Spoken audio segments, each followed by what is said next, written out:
guys, I'm Caitlin. Welcome back to Chasing Grace. It's just me this week, but actually I gotta keep my mouth shut. I can't give away any surprises. It's just me this week.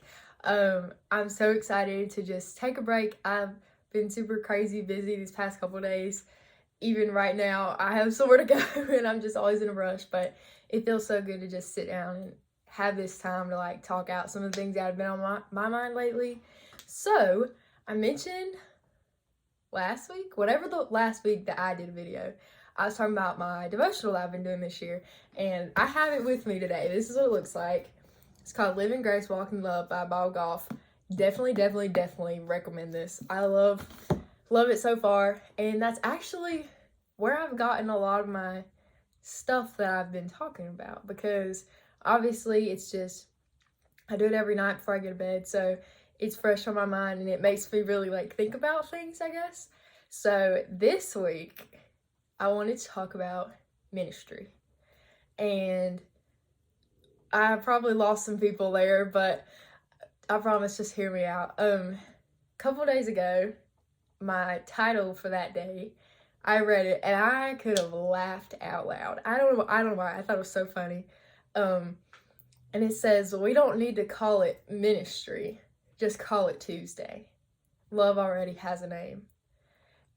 And I was like, dang, he's calling some people out right there. And he does. He if you read on, and he talks about how the word ministry has just kind of like been thrown around and misused a little bit and kind of distorted in what it really means. And he calls some people out. I was like, dang, this is good. And that's why I wanted to talk about it, because it made me start thinking about some things. And I was like, I've never really given that a second thought, that this concept of ministry that we've like sort of created for ourselves and what that really means, like present day, our generation, does not mean the same thing that it used to. And so then I love the second part of that. It says love already has a name. And so it goes on to talk about how we've taken ministry and sort of used it for the wrong reasons.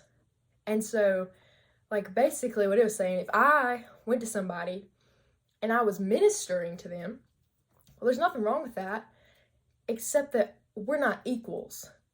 It would be me, like, lowering myself to talk to them, and then we're no longer equals. And so it's kind of talking about this concept of like friendship over ministering to people, how it's like way more effective to lower yourself and be on the same level, and everybody's equals, and you're just having a conversation, you're just loving people. And I especially got really caught up in it when we started making these videos, because I guess you could say that these are like a form of ministry, these videos and these podcasts that we do, because I didn't feel qualified to do that. Like, nowhere did I think that Caitlin Wesson was a minister, like that I had this authority over people. And that's exactly the opposite of what this is. And that's kind of like the beautiful thing about it, is I don't consider myself to be higher than any of the people that watch these videos, because I don't even think that I'm qualified to be doing this. I don't take it for granted. And it's like a friendship almost.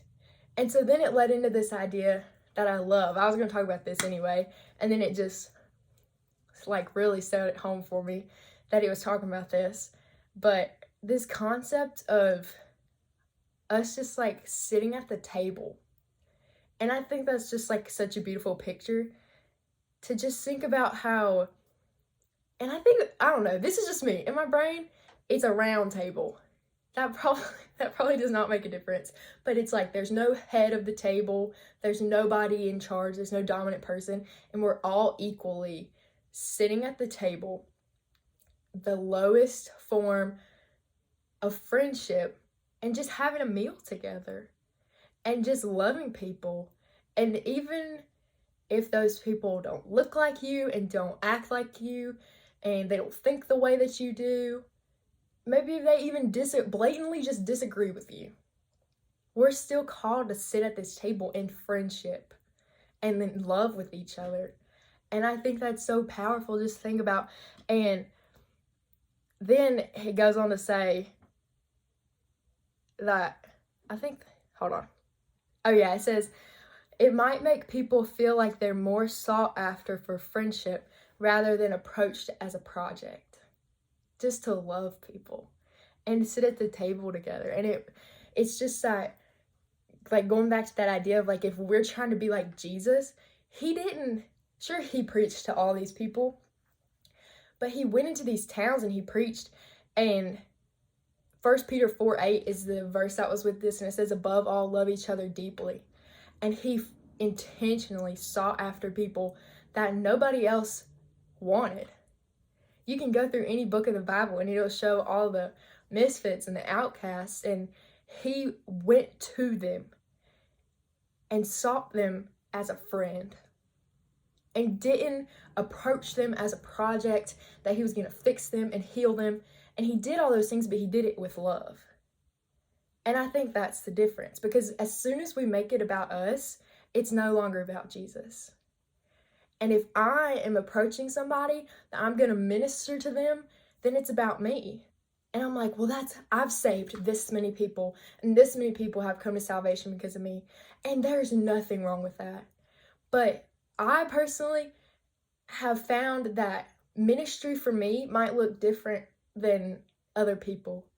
Might look different than evangelists and preachers and these big name speakers. And it might just look like friendship. And that doesn't mean that my contribution to the kingdom is any less than theirs. So if you're like me and you think that, like, you don't know enough to be preaching the Bible, I sure don't. I'm learning something new every day. And you don't think you're qualified, that's the beautiful picture of this table of friendship, is that we're not called to be qualified. We're called to love people and be friends to the friendless, and love our enemies. And it gives me chills to think about it. And I love that beautiful picture that it paints.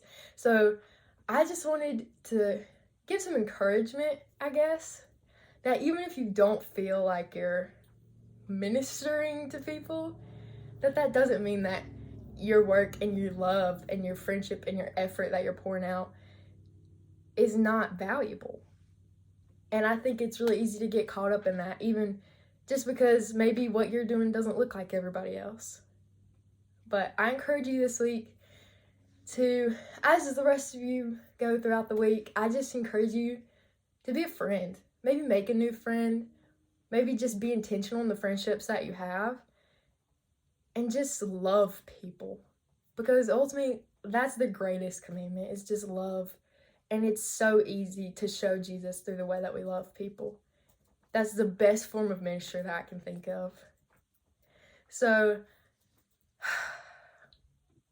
I gotta take a breath. I feel like I've been rambling this whole time. But that's just some of the thoughts that have been going around in my head. And I would love if you guys would reach out to us this week. We'd love to pray for you, love to be there, love to help you, and just be friends with you. So I hope y'all have a great week, and I'll see you next week. Bye.